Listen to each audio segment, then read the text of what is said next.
पहली खबर, सीएम योगी के आदेश से यूपी में मुआवजा बंटना शुरू। मुख्यमंत्री योगी आदित्यनाथ के निर्देश पर यूपी में भारी बारिश और ओलावृष्टि से प्रभावित किसानों को मुआवजा देने का काम शुरू कर दिया गया है। इससे प्रभावित 10,278 किसानों को 4 करोड़ 60 लाख रुपए मुआवजा दिया गया है। ओलावृष्टि से प्रदेश के 21 जिलों में 244.23 हेक्टेयर फसल क्षतिग्रस्त हुई। इससे प्रभावित 286 किसानों को 13,34,217 रुपए राहत राशि वितरित की गई। यूपी में रिकॉर्ड बिक्री से इलेक्ट्रिक वाहनों का भी स्टॉक खत्म। पेट्रोल डीजल की किल्लत को देखते हुए इलेक्ट्रिक स्कूटर या फिर इलेक्ट्रिक कार खरीदने की प्लानिंग कर रहे हैं तो आपको अभी इंतजार करना पड़ सकता है। यूपी के गोरखपुर में विभिन्न कंपनियों के शोरूम में इलेक्ट्रिक स्कूटर का स्टॉक खत्म हो चुका है। कुछ पार्ट के चीन से आयात होने के चलते रुपए जमा करने के बाद भी डीलरों को स्कूटर की डिलीवरी नहीं हो रही है। रातों रात करोड़पति बन गई यूपी की महिला, खाते में आ गए 10 करोड़ रुपए। यूपी के मैनपुरी में एक हैरान परेशान कर देने वाला मामला सामने आया है। यहाँ एक महिला रातों रात करोड़पति बन गई। महिला के खाते में इतना पैसा आ गया कि जानकर उसके होश उड़ गए। परिवार वालों का भी खुशी का ठिकाना नहीं था। महिला ने जब एटीएम में बैलेंस चेक किया तो उसमें लगभग 10 करोड़ रुपए क्रेडिट हुए थे। हालांकि महिला ने ईमानदारी का परिचय देते हुए रुपए लेने से साफ इनकार कर दिया। उसका कहना था कि जिसके भी रुपए हो वह आकर ले जाए, हमें ये रुपए नहीं चाहिए। महिला की ईमानदारी क्षेत्र में चर्चा का विषय बनी है। मोदी ने जेवर एयरपोर्ट का उद्घाटन किया। प्रधानमंत्री नरेंद्र मोदी ने शनिवार को यूपी के जेवर में नोएडा इंटरनेशनल एयरपोर्ट के फेज 1 का उद्घाटन किया। 4 फेज पूरे होने के बाद यह एशिया का सबसे बड़ा एयरपोर्ट बन जाएगा। पीएम मोदी ने जनसभा को संबोधित करते हुए लोगों से इजराइल, अमेरिका और ईरान की जंग से उपजे संकट से एकजुट होकर लड़ने की अपील की। उन्होंने कहा, कल सभी राज्यों के सीएम से चर्चा हुई। मैं देशवासियों से कहूँगा कि धैर्य और एकजुटता के साथ इस संकट का सामना करें। ये पूरी दुनिया को परेशान करने वाला संकट है।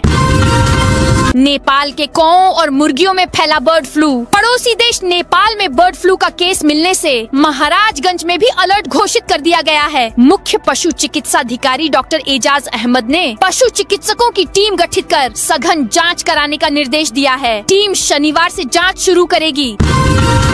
बाराती का नाले में गिरा चमचमाता आईफोन 17 प्रो, शादी छोड़ लगा दी छलांग। औरैया जिले में बाराती के लिए डांस के दौरान लापरवाही एक बुरे सपने में बदल गया है। भाई की शादी के लिए एक दिन पहले ही खरीदा आईफोन 17 प्रो डांस के दौरान नाले में गिर गया। अचानक हुई घटना से युवक अवाक रह गया। उसने आव देखा न ताव अपने नए नवेले आईफोन के लिए बारात छोड़ नाले पर कूद गया। युवक को इस तरह नाले में कूदते देख बाराती भी हैरान रह गए। 1 अप्रैल से स्कूल चलो अभियान शुरू होगा। कानपुर में 1 अप्रैल से स्कूल चलो अभियान चलाया शुरू होगा। अभियान की तैयारी को लेकर शनिवार को सीडीओ दीक्षा जैन की अध्यक्षता में समीक्षा बैठक हुई। बैठक में सभी संबंधित विभागों को गांव-गांव विशेष अभियान चलाकर हर बच्चे को विद्यालय से जोड़ने के निर्देश दिए गए। साथ ही यह भी कहा गया कि प्रतिदिन होने वाले नामांकन की रिपोर्ट जनपद स्तर पर अनिवार्य रूप से साझा की जाए, जिससे अभियान की नियमित समीक्षा की जा सके। बैठक में शिक्षा, स्वास्थ्य, आंगनबाड़ी, पंचायती राज और श्रम विभाग के अधिकारियों ने भाग लिया। अयोध्या में मंत्री दयाशंकर के यज्ञ स्थल में लगी आग। राम मंदिर से 800 मीटर दूर हादसा। अयोध्या में परिवहन मंत्री दयाशंकर सिंह के यज्ञ स्थल में शनिवार दोपहर 12 बजे अचानक भीषण आग लग गई। 1 एकड़ में फैला यज्ञ स्थल कुछ ही मिनटों में जलकर खाक हो गया। गनीमत यह रही कि हादसे के वक्त यज्ञशाला खाली थी। करीब 1.5 घंटे पहले ही मंत्री का 9 दिवसीय लक्ष्मी नारायण महायज्ञ पूर्ण हुआ था। उस वक्त करीब 50,000 से अधिक लोग मौजूद थे। यज्ञ स्थल राम मंदिर से 800 मीटर दूर है। बताया जा रहा है कि यज्ञ के पूर्ण होने के बाद एक नारियल फूटने से चिंगारी निकली, जिससे कपड़े से बने पंडाल में आग लग गई। यूपी के 3 जिलों में ओले गिरे। प्रयागराज, काशी में बारिश। यूपी में बेमौसम बारिश का दौर जारी है। सुल्तानपुर, रायबरेली और अमेठी में देर रात ओले गिरे। प्रयागराज, वाराणसी में भी बारिश हुई। प्रतापगढ़ में आंधी के साथ बरसात हुई। सदर कोतवाली इलाके में अयोध्या प्रयागराज हाईवे किनारे लगा यूनिपोल उखड़कर खड़ी कार पर जा गिरा। गनीमत रही कि उस समय कार में कोई मौजूद नहीं था। कार का पिछला हिस्सा क्षतिग्रस्त हो गया। अडानी डिफेंस ने आर्मी को सौंपी 2000 मशीन गन दुश्मनों को 1 किलोमीटर दूर से मार गिराने की क्षमता। मध्य प्रदेश के ग्वालियर में अडानी डिफेंस एंड एरोस्पेस ने भारतीय सेना को 2000 प्रहार लाइट मशीन गन की पहली खेप सौंपी। यह 7.62 मिलीमीटर कैलिबर के हथियार ग्वालियर के स्मॉल आर्म्स कॉम्प्लेक्स में बनाए गए हैं। सरकार इन हथियारों का इस्तेमाल LAC और LOC पर सुरक्षा और मारक क्षमता बढ़ाने के लिए करेगी। 1 अप्रैल से बिजली 2.14% महंगी होगी। 1 अप्रैल से आपके घर का बिजली बिल फिर महंगा हो जाएगा। बिजली कंपनियों ने ईंधन अधिभार शुल्क में 2.14% की बढ़ोतरी कर दी है। इसका मतलब है कि आपका बिजली बिल प्रति 100 रुपए पर करीब 3 रुपए तक महंगा हो जाएगा। उत्तर प्रदेश में बेमौसम बारिश और ओलावृष्टि से फसलों को हुए नुकसान को लेकर योगी सरकार एक्शन मोड में है। सीएम योगी आदित्यनाथ ने खुद अधिकारियों को किसानों के नुकसान की भरपाई जल्द से जल्द करने के निर्देश दे रखे हैं। शनिवार को प्रमुख सचिव राजस्व ने इस संबंध में विस्तृत निर्देश जारी किए। उन्होंने प्रदेश के सभी जिलाधिकारियों को जारी निर्देश में कहा कि बेमौसम बारिश और ओलावृष्टि से हुए फसल क्षति का आकलन कराते हुए 24 घंटे के अंदर प्रभावित किसानों को राहत राशि का वितरण करना सुनिश्चित करें। यूपी से फरार इनामी TTE बिहार की जेल में मिला। उत्तर प्रदेश के वाराणसी भटनी रेल खंड पर चलती ट्रेन के AC प्रथम श्रेणी कोच में सीट दिलाने का झांसा देकर NSCC कैडेट से रेप करने का आरोपी इनामी TTE बिहार जेल में बंद है। बिहार पुलिस ने उसे शराब के साथ गिरफ्तार किया है। जानकारी मिलने के बाद GRP अब उसे रिमांड पर लेने की तैयारी में है।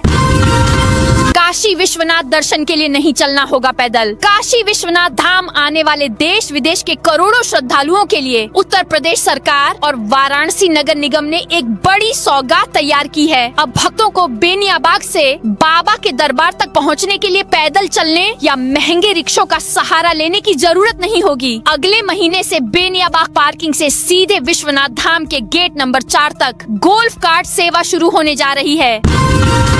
हाई वोल्टेज तार से निकली चिंगारी, गेहूं की फसल जली। कौशाम्बी जिले में हाई वोल्टेज बिजली लाइन से निकली चिंगारी के कारण खेतों में रखी गेहूं की कटी फसल में आग लग गई। मंझनपुर तहसील के सईबसा गांव में हुई इस घटना में करीब 3 बीघा फसल जलकर राख हो गई, जिससे किसानों को भारी नुकसान हुआ। यह घटना सईबसा गांव के खेतों में हुई, जहां कटाई के बाद गेहूं की फसल रखी हुई थी। ऊपर से गुजर रही हाई वोल्टेज बिजली लाइन से अचानक एक चिंगारी निकली और सीधे खेत में गिरी, जिससे फसल में आग लग गई। तेज हवा के कारण आग तेजी से फैलने लगी, जिससे आसपास के लोगों में अफरा तफरी मच गई। ईरान इजराइल युद्ध की उद्योगों पर मार। ईरान इजराइल युद्ध का असर मथुरा के उद्योगों पर पड़ रहा है। उद्योगों को पाइपलाइन से मिलने वाली गैस में और कटौती कर दी है। अब उद्योगों को 65% से घटाकर 55% गैस दी जाएगी। गैस में 10% की कटौती की गई है। इससे अधिक गैस अगर लेंगे तो उन्हें कीमत करीब 45% ज्यादा देनी होगी। इसका असर उद्योगों पर पड़ रहा है। गैस महंगी होने के कारण उनकी लागत बढ़ गई है। कुछ उद्यमियों ने अपनी उत्पादन क्षमता कम कर दी है, तो अधिकांश महंगी गैस खरीदकर उद्यम कर रहे हैं। कानपुर कौशाम्बी में हाईवे पर पेट्रोल की लूट मची। यूपी में पेट्रोल पंपों पर 3 दिन बाद शनिवार को भीड़ कम है। कहीं कहीं लाइनें दिख रही हैं। कौशाम्बी में शनिवार सुबह हाईवे पर डीजल टैंकर और DCM की टक्कर हो गई। टैंकर से डीजल सड़क पर फैल गया। इसकी जानकारी मिलते ही आसपास के गांवों से लोग पहुंच गए और बाल्टियों में डीजल भरकर ले जाने लगे। फर्जी GST अधिकारी बनकर वसूली करने वाला गैंग पकड़ाया। कुशीनगर के पठेरवा थाना क्षेत्र में फर्जी GST अधिकारी बनकर ट्रक चालकों से अवैध वसूली करने वाले एक गिरोह का पुलिस ने भंडाफोड़ किया है। इस मामले में 2 आरोपियों को गिरफ्तार किया गया है, जबकि गिरोह के अन्य सदस्यों की तलाश जारी है। पुलिस के मुताबिक हरियाणा के सिरसा निवासी ट्रक चालक राम गाशी 26 मार्च को चारा काटने वाली मशीन लेकर नेपाल जा रहे थे। मोदी बोले, यूपी के पुराने CM नोएडा आने से डरते थे। नोएडा को पहले अंधविश्वास की वजह से उसके हाल पर छोड़ दिया गया था। कुर्सी जाने के डर से सत्ताधारी यहाँ आने से डरते थे। मुझे याद है जब केंद्र में भाजपा की सरकार बनी तो यूपी में सपा की सरकार थी। मुझे आने का मौका मिला तो यहाँ के पुराने CM डर की वजह से नहीं आए। मुझे भी डराने की कोशिश की गई कि अभी अभी PM बने हैं, यहाँ मत आइएगा, लेकिन मैं इस पवित्र धरती का आशीर्वाद लेने आया। PM मोदी ने सपा प्रमुख अखिलेश यादव पर तंज कसते हुए शनिवार को ये बातें कही। वह जेवर में नोएडा इंटरनेशनल एयरपोर्ट के फेज 1 के उद्घाटन करने पहुंचे थे। सपा नेता बोले, हनुमान चालीसा सिर्फ बेवकूफ बनाने का तरीका। हरदोई में सपा के प्रदेश सचिव यदुनंदन लाल वर्मा ने भगवान राम और उनकी मां पर बेहद अभद्र टिप्पणी की। कहा, जब तक राजनीतिक ताकत हमारे हाथ में नहीं होगी तब तक दुख कठिनाइयां हनुमान चालीसा से खत्म नहीं होगी। मामला तूल पकड़ने के बाद सपा नेता यदुनंदन लाल वर्मा की प्राथमिक सदस्यता रद्द कर दी गई है। पुलिस ने वीडियो के आधार पर FIR दर्ज कर सपा नेता को गिरफ्तार कर लिया है। हरियाणा की हाईटेक जेल से 2 बंदी फरार। हरियाणा के रेवाड़ी की हाईटेक जेल से 2 बंदी फरार होने पर DG जेल आलोक मित्तल ने कड़ा एक्शन लेते हुए 7 जेल कर्मचारियों को सस्पेंड कर दिया। इनमें 5 हेड वार्डर और 2 वार्डर शामिल हैं। दोनों फरार आरोपी यूपी के रहने वाले थे, जिनके फरार होने का पता शुक्रवार शाम तब चला जब जेल में गिनती की गई। जांच करने पर पता चला कि यूपी के रामपुर के 22 वर्षीय फैजान और इटावा के 21 वर्षीय जाहिद जेल से गायब हैं। इलाहाबाद हाई कोर्ट बोला, शादीशुदा पुरुष का लिव इन में रहना अपराध नहीं। इलाहाबाद हाई कोर्ट ने कहा कि शादीशुदा पुरुष का किसी बालिग महिला के साथ सहमति से लिव इन में रहना अपराध नहीं है। जस्टिस JJ मुनीर और जस्टिस तरुण सक्सेना की बेंच ने कहा कि नैतिकता और कानून दोनों अलग अलग हैं। फैसले नैतिकता से नहीं, कानून से होते हैं। कोर्ट शाहजहांपुर के एक केस से जुड़ी सुनवाई कर रहा था, जिसमें लिव इन में रह रहे एक कपल ने परिवार से मिल रही धमकियों के खिलाफ सुरक्षा मांगी थी।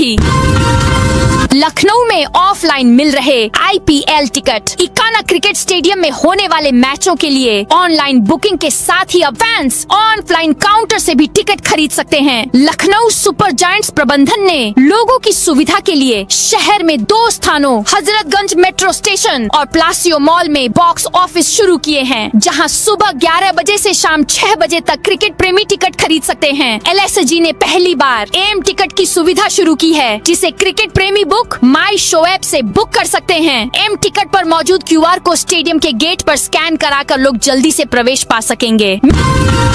मिर्जापुर में 2 अप्रैल को भगवान चित्रगुप्त की शोभा यात्रा। मिर्जापुर में 2 अप्रैल को कायस्थ समाज के कुलाधिदेव भगवान चित्रगुप्त के प्राकट्य दिवस चैत्र पूर्णिमा के अवसर पर शोभा यात्रा निकाली जाएगी। सामाजिक संस्था के SP ट्रस्ट इस कार्यक्रम का आयोजन कर रही है। इसमें लखनऊ, गोरखपुर, प्रयागराज, वाराणसी, चंदौली, जौनपुर, भदोही और सोनभद्र सहित कई जिलों से बड़ी संख्या में श्रद्धालुओं के शामिल होने की उम्मीद है।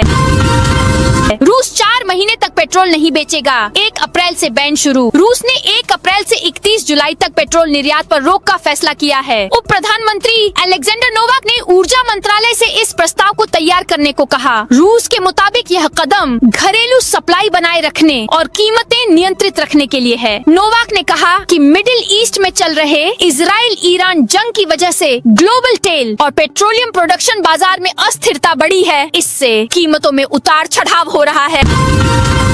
पति पत्नी के झगड़े, मानहानि के मामलों में अब सीधे FIR नहीं, उत्तर प्रदेश के पुलिस महानिदेशक DGP राजीव कृष्ण ने प्रदेश की पुलिस कार्य प्रणाली में सुधार लाते हुए एक महत्वपूर्ण दिशा निर्देश जारी किया है। अब पति पत्नी के वैवाहिक विवाद, घरेलू हिंसा और मानहानि जैसे मामलों में पुलिस सीधे FIR दर्ज नहीं करेगी।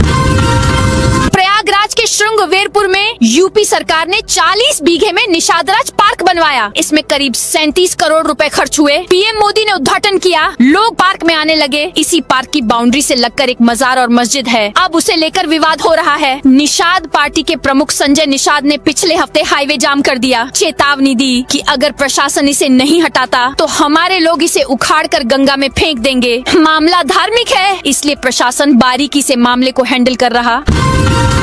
हारिस अली को 50 आतंकी तैयार करने का टारगेट था। SIS आतंकी संगठन के लिए काम कर रहे मेडिकल स्टूडेंट को 50 आतंकी तैयार करने का टारगेट मिला था। इसके लिए वह 10 हैंडलर की मदद से काम कर रहा था। ATS ने मुरादाबाद से गिरफ्तार हारिस अली को रिमांड पूरी होने के बाद न्यायालय में पेश कर जेल भेज दिया। 5 दिन चली पूछताछ में हारिस ने कई चौंकाने वाले खुलासे किए हैं। ATS की पूछताछ में सामने आया कि हारिस का नेटवर्क सिर्फ उत्तर प्रदेश तक सीमित नहीं था, बल्कि बिहार, दिल्ली और पंजाब तक फैला हुआ था।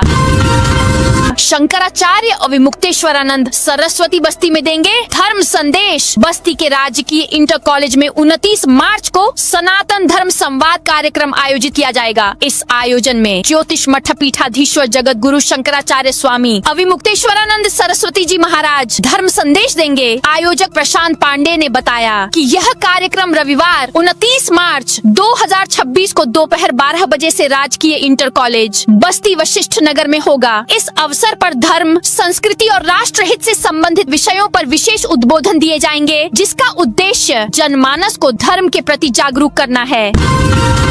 पीएम मोदी ने सऊदी क्राउन प्रिंस से बात की। अमेरिका, इजराइल और ईरान जंग का 29वां दिन है। पीएम मोदी ने शनिवार को सऊदी क्राउन प्रिंस मोहम्मद बिन सलमान से फोन पर ईरान जंग को लेकर बात की। दोनों नेताओं ने इस बात पर सहमति जताई कि हॉर्मुज स्ट्रेट जैसे समुद्री रास्ते खुले और सुरक्षित रहने चाहिए और अंतर्राष्ट्रीय व्यापार प्रभावित नहीं होना चाहिए। पीएम मोदी ने ऊर्जा ठिकानों पर हो रहे हमलों की निंदा की। वहीं ईरान जंग के बीच तुर्की, मिस्र और सऊदी अरब के विदेश मंत्री 30 मार्च को पाकिस्तान पहुंचेंगे। यहाँ वे पाकिस्तानी प्रधानमंत्री शहबाज शरीफ से भी मुलाकात करेंगे।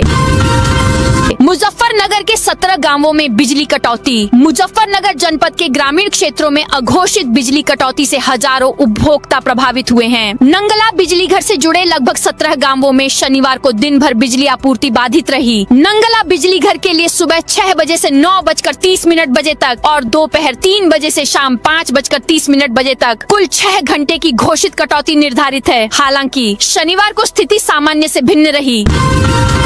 अलीगढ़ में 20 करोड़ से हाईटेक हुआ आईसीसीसी सेंटर। अलीगढ़ शहर की ट्रैफिक व्यवस्था और सुरक्षा को स्मार्ट बनाने की दिशा में प्रशासन ने बड़ा कदम उठाया है। हैबिटेट सेंटर में स्थित integrated command and control centre ICCC को करीब 20 करोड़ रुपए की लागत से अपग्रेड किया गया है। इस हाईटेक सिस्टम के शुरू होने के बाद अब शहर के हर कोने पर प्रशासन की पैनी नजर रहेगी। मंडलायुक्त संगीता सिंह और नगर आयुक्त प्रेम प्रकाश मीणा ने शनिवार को आधुनिक केंद्र की क्षमताओं की जानकारी देते हुए लोगों से नियमों का पालन करने की अपील की।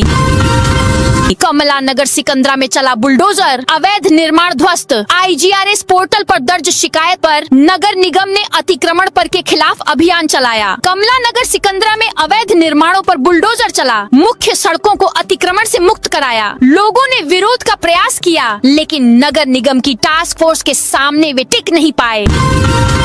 राहुल गांधी की आवाज का नमूना लेने की मांग। सुल्तानपुर की एमपी एमएलए कोर्ट में कांग्रेस नेता राहुल गांधी के खिलाफ चल रहे मानहानि के एक पुराने मामले में शनिवार को सुनवाई हुई। इस दौरान शिकायतकर्ता के वकील ने राहुल गांधी की आवाज का नमूना लेने की मांग की। शिकायतकर्ता के वकील संतोष पांडेय ने दंड प्रक्रिया संहिता सीआरपीसी की धारा 311 सहपठित धारा 91 के तहत एक आवेदन प्रस्तुत किया। इसमें राहुल गांधी की आवाज का नमूना लेकर उसे पहले से दाखिल की गई सीडी के साथ विधि विज्ञान प्रयोगशाला में मिलान कराने का अनुरोध किया गया है। रविवार को भी खुले रहेंगे नगर निगम के कैश काउंटर। आगरा नगर निगम द्वारा टैक्स वसूली के निर्धारित लक्ष्य को समय पर पूरा करने के लिए सख्त कदम उठाए जा रहे हैं। नगर निगम प्रशासन ने 29 मार्च रविवार को भी सभी जोनल कार्यालयों और उनके कैश काउंटरों को सामान्य कार्य दिवस की तरह खोलने का निर्णय लिया है। नगर आयुक्त अंकित खंडेलवाल ने बताया, सभी संबंधित जोनल अधिकारियों को निर्देशित किया गया है कि वे अपने अपने क्षेत्रों में पूरे स्टाफ के साथ विशेष कैंप लगाकर कर वसूली अभियान चलाएं। इसके साथ ही डोर टू डोर जाकर बकायेदारों से टैक्स वसूली सुनिश्चित की जाएगी। स्कूल वेबसाइट पर देनी होगी फीस की डिटेल। आगरा डीएम अरविंद मल्लप्पा बंगारी की अध्यक्षता में शनिवार को जिला शुल्क नियामक समिति की बैठक हुई। इसमें उन्होंने स्पष्ट निर्देश दिए कि सभी स्कूल संचालक व प्रिंसिपल को अपने स्कूल की ऑफिशियल वेबसाइट पर स्कूल फीस की पूरी डिटेल देनी होगी। इतना ही नहीं, वेबसाइट पर स्टडी टूर, परिवहन, व्यक्तिगत क्रियाकलाप आदि सभी प्रकार के शुल्क तथा प्रिंसिपल का टेलीफोन नंबर भी अपडेट करना होगा। मुख्तार अंसारी पर हमले में ब्रिजेश सिंह बरी। लखनऊ के बहुचर्चित 2004 कैंट फायरिंग मामले में बड़ा फैसला आया है। 22 साल बाद MP/MLA कोर्ट ने आरोपी ब्रिजेश सिंह को साक्ष्यों के अभाव में बरी कर दिया। यह केस उस समय सुर्खियों में आया था जब मुख्तार अंसारी और कृष्णानंद राय के काफिले आमने सामने आ गए थे, जिसके बाद दोनों ओर से ताबड़तोड़ फायरिंग हुई थी। लखनऊ नगर निगम कमाई के लिए करेगा सड़कों का बंटवारा। लखनऊ में विज्ञापन और प्रचार विभाग के तकनीकी समिति की बैठक नगर आयुक्त की अध्यक्षता में हुई। इसमें तय किया गया कि शहर में विज्ञापन के टेंडर से पहले एक एजेंसी जोन वार और सड़क के हिसाब से सर्वे कर रिपोर्ट सौंपेगी। इसी के आधार पर विज्ञापन के लिए आगे का खाका तैयार किया जाएगा। पहली बार विज्ञापन के लिए डेडिकेटेड डिजिटल स्क्रीन के लिए जगह रिजर्व रहेगी। मकान मस्जिद दरगाह मामले की 10 अप्रैल को सुनवाई। संभल में सरकारी भूमि पर अवैध कब्जे के मामले में जिलाधिकारी न्यायालय में अपील दायर की गई है। इस मामले की सुनवाई 10 अप्रैल को होगी। तहसीलदार न्यायालय ने 2 बीघा भूमि को सरकारी घोषित करते हुए कब्जा हटाने और 7 करोड़ रुपए का जुर्माना लगाया था। एलपीजी की जगह एथेनॉल से पकेगा खाना। अमेरिका, इजराइल और ईरान जंग की वजह से देश में एलपीजी को लेकर माहौल खराब है। यूपी के 75 जिलों में 15 दिन से रसोई गैस के लिए लंबी लाइनें लग रही हैं। ऐसे में एलपीजी पर निर्भरता कम करने के लिए केंद्र सरकार एथेनॉल स्टोव के ब्लूप्रिंट पर काम कर रही है। एलपीजी इक्विपमेंट रिसर्च सेंटर और देश भर की कई आईआईटी एथेनॉल स्टोव को फाइनल टच दिया जा रहा है। केंद्रीय खाद्य सचिव संजीव चोपड़ा ने 24 मार्च को दिल्ली में इसकी जानकारी दी थी। कंडोम 50% तक महंगे हो सकते हैं। देश में कंडोम की कीमत 50% तक बढ़ सकती है क्योंकि अमेरिका ईरान के बीच चल रही जंग के कारण सप्लाई चेन टूट गई है। इससे तेल और गैस के बाद अब कंडोम बनाने में इस्तेमाल होने वाले कच्चे माल की किल्लत हो गई है। मिंट की रिपोर्ट के मुताबिक कंडोम बनाने वाली दिग्गज कंपनियों जैसे HL life care, Mankind pharma और क्यूपिड लिमिटेड को अमोनिया और सिलिकॉन ऑयल की कमी का सामना